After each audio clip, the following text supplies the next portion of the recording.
A Roménia é o país da Europa Latina que mais tem semelhanças com o Império Romano. A sua história vem bem antes do Império Romano. No seu lugar havia a Dácia, um estado poderoso que ameaçava os interesses do Império Romano. Porém, depois de algumas tentativas de anexação, a Dácia foi anexada ao Império Romano. Como consequência, em todo o seu território houve a famosa romanização. Para além desta mistura entre os dácios e romanos, o território foi dividido em diversos estados, sendo os mais relevantes a Moldávia e a Valáquia.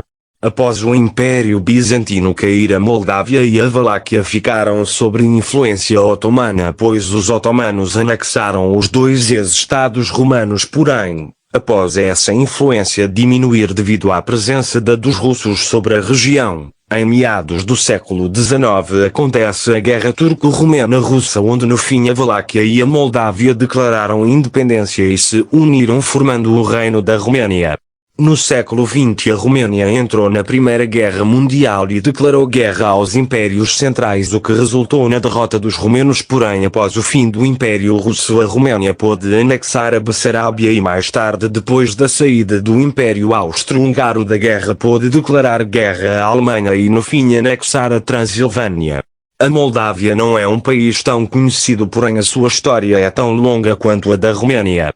O território da Moldávia pertencia a uma região chamada de Bessarábia, que foi anexada ao Império Romano, porém depois da queda do Império Bizantino ela foi anexada ao Império Otomano, tal como a Valáquia e a Moldávia. O Império Otomano teve diversos problemas com outros impérios e reinos, porém o mais importante era o Império Russo. Por causa desses problemas, entre 1806 e 1812 houve a Guerra Russo-Turca, que resultou no Tratado de Bucareste, onde a Bessarábia, onde a atual Moldávia era estado vassalo do Império Otomano, foi dada ao Império Russo, e assim foi, até 1918, onde a Alemanha ocupou grande parte do Império Russo, que depois da guerra teve o seu fim, fazendo com que a Bessarábia fosse anexada à Roménia como acordo de paz entre os romenos e os impérios centrais.